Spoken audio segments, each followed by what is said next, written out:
Hello guys, welcome back to Yukita Horror. Bagaimana kabar kalian? Semoga kabar kalian selalu dalam keadaan baik-baik saja, agar kalian tetap bisa setia nonton channel Yukita Watching. Untuk yang baru join, salam kenal, nama aku Yuki, klik tombol subscribe-nya. Dan untuk kalian yang mau follow Yuki di Instagram juga bisa banget. Silahkan follow Instagram di bawah ini, yukimon.dj. Yuki lagi nggak pakai mic yang Yuki klip biasanya di sini. Jadi maaf kalau misalnya suara Yuki kurang jelas, tapi Yuki usahakan Yuki bakal ngomong sejelas mungkin walaupun ini udah jam 2 ketika Yuki take dan ini di Hotel Bandung. Udah long time no see banget kita nggak ngebahas tentang Yukita Horror. Yuki udah absen beberapa minggu kemarin. Tapi ini Yuki bener-bener usahakan karena Yuki ini juga dapat request dari teman Yuki sendiri. Jadi memang Yuki harus ngebahas ini karena emang pembahasan kali ini tuh berat dan sangat menarik seputar teori konspirasi. Mungkin dari kalian yang belum tahu teori konspirasi itu apa, teori konspirasi itu adalah sebuah hal yang Yuki kayaknya udah jelasin banyak banget di video yang ini. Itu kalian nanti bisa tonton. Masih banyak juga teori konspirasi yang Yuki bahas di konten Yukita Horror.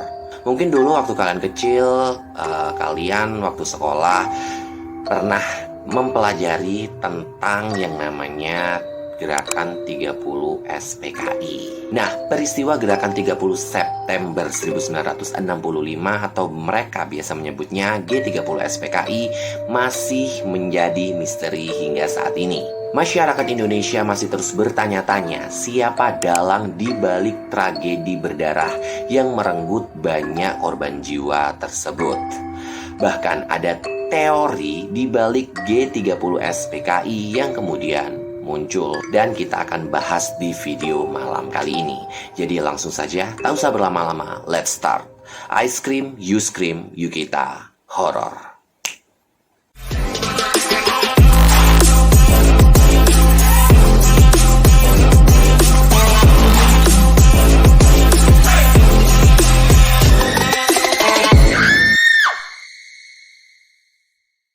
Sebelum membahas tentang beberapa teori di balik G30 SPKI, mari kita mengetahui dahulu kronologi sejarahnya. Mungkin kalian lupa waktu dulu masih sekolah, jadi kita bahas lagi flashback sedikit atau yang Yuki rangkum pada video malam kali ini. Peristiwa G30 SPKI memang dikenal banyak khalayak umum dengan pembunuhan 7 jenderal. Namun kejadian sebelum dan setelahnya tak banyak diperhatikan sama publik. Padahal peristiwa-peristiwa itu pun penting agar sejarah G30 SPKI diketahui secara utuh. Jadi langsung saja kita mulai dengan sejarah G30 SPKI. Dilansir dari Britannica.com, larut malam pada tanggal 30 September 1965, sekelompok konspirator tentara yang menyebut dirinya Gerakan 30 September berkumpul di Jakarta dengan tujuan menculik dan membunuh 7 jenderal Angkatan Darat pada dini hari keesokan harinya. Menjelang fajar pada tanggal 1 Oktober, para jenderal ini tewas. 7 jenderal ini dikenal sebagai pahlawan revolusi. Mereka adalah Jenderal Ahmad Yani, Maijen R. Suprapto, Maijen M.T. Haryono, Maijen S. Parman, Brigjen D.I. Panjaitan, Brigjen Sutoyo Siswo Miharjo, Letu Pierre Andreas Tandean. Abdul Nasution pun sebenarnya juga diincar, namun dia berhasil melarikan diri. Pagi itu, Partai Komunis Indonesia atau biasa disingkat PKI mengumumkan bahwa mereka telah merebut kekuasaan untuk mencegah kudeta terhadap presiden oleh Dewan Jenderal. Pada pihak lain, Jenderal Soeharto mulai mengumpulkan kendali kekuasaan ke tangannya sendiri. Menjelang malam, dia telah mengambil inisiatif dari para konspirator. PKI menyatakan bahwa upaya kudeta itu merupakan urusan internal tentara. Sebaliknya, pimpinan Angkatan Darat bersikeras bahwa itu adalah bagian dari plot PKI untuk merebut kekuasaan dan kemudian memulai misi untuk membersihkan negara dari ancaman komunis. Pada bulan berikutnya, militer mulai membantai simpatisan PKI di seluruh Jawa dan juga di Bali. Perkiraan jumlah orang yang terbunuh berkisar antara 80.000 hingga lebih dari 1 juta. Wow. Antara tahun 1969 dan 1980, sekitar 10.000 orang, terutama semua orang yang dicatat sebagai komunis dan telah ditangkap, ditahan tanpa pengadilan di Pulau Buru di Maluku. Kehancuran PKI membuat rezim Soekarno mulai tumbang.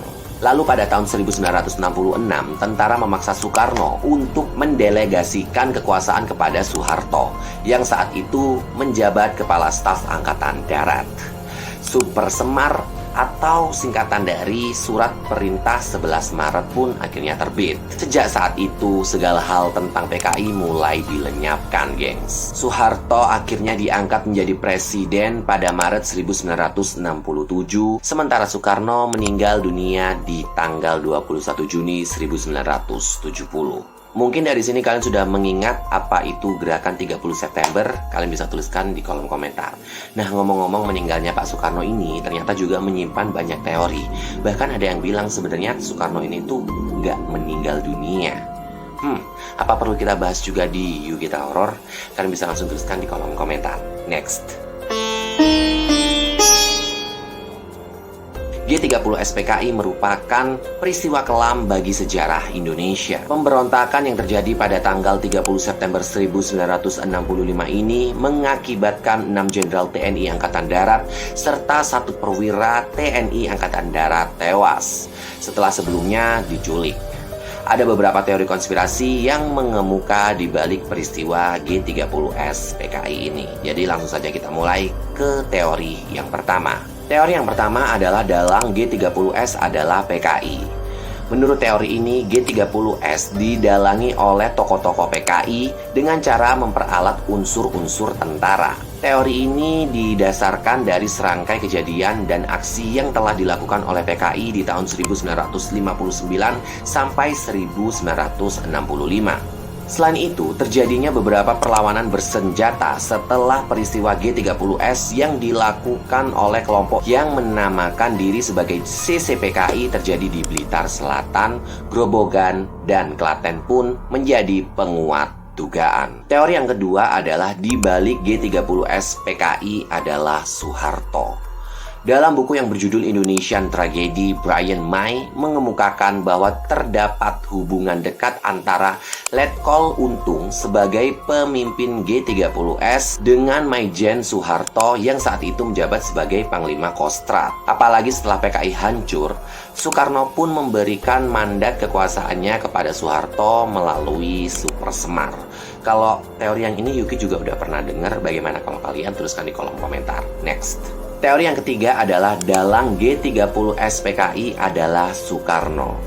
Teori G30S ini dikemukakan oleh Anthony Dick dan juga John Hughes yang bermula pada asumsi bahwa Soekarno ingin melenyapkan kekuatan opsi yang berasal dari sebagian perwira tinggi Angkatan Darat terhadap dirinya.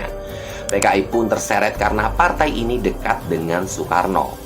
Teori ini berdasarkan pada kesaksian seorang pilot asal India yang bernama Sri Biju Patnaik.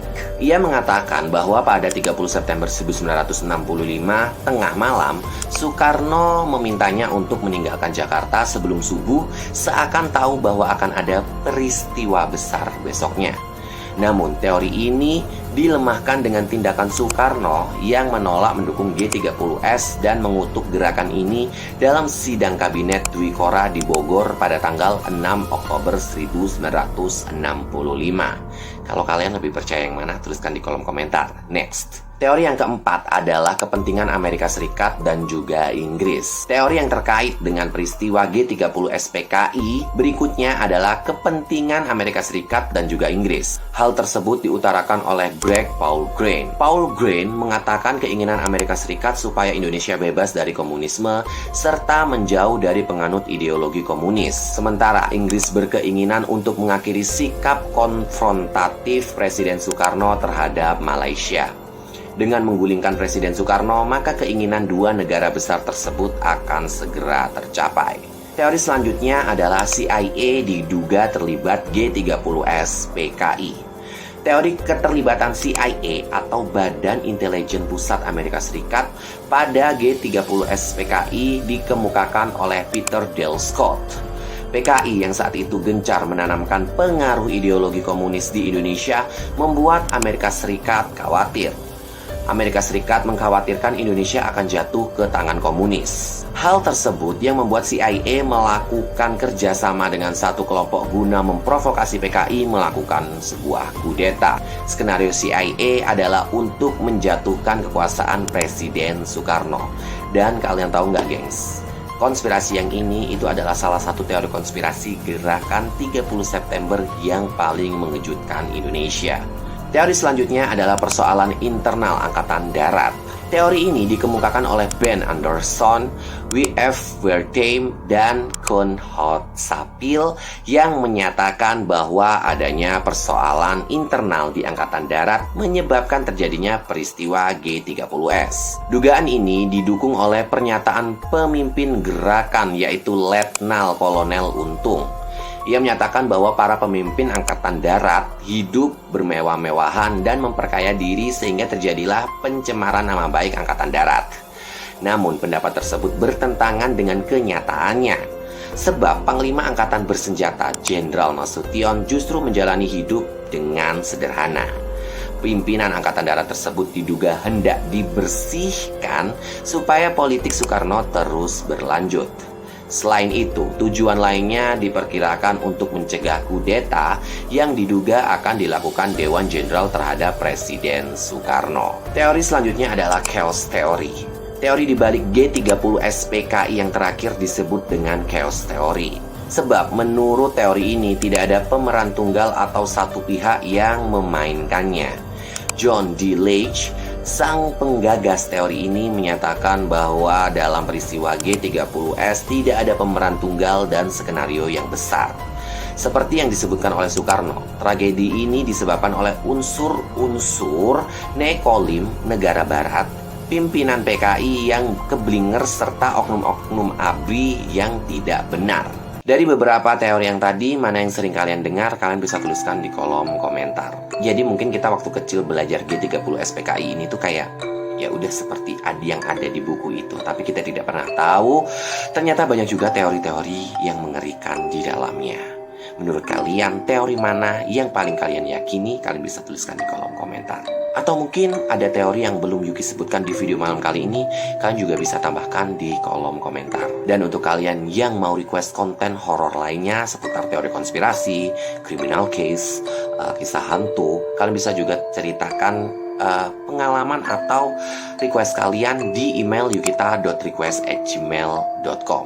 Di sini Yukita pernah lupa untuk mengingatkan kalian klik tombol subscribe-nya dan nyalakan lonceng notifikasinya agar kalian selalu update dengan video-video terbaru dari Yukita Watching. Like jika kalian suka dengan videonya, jangan di-dislike jika kalian tidak suka dengan videonya. Cukup share ke teman-teman kalian agar kalian semua mungkin bisa berkumpul di dalam kolom komentar. Dan saya Yuki pamit undur diri. See you next video.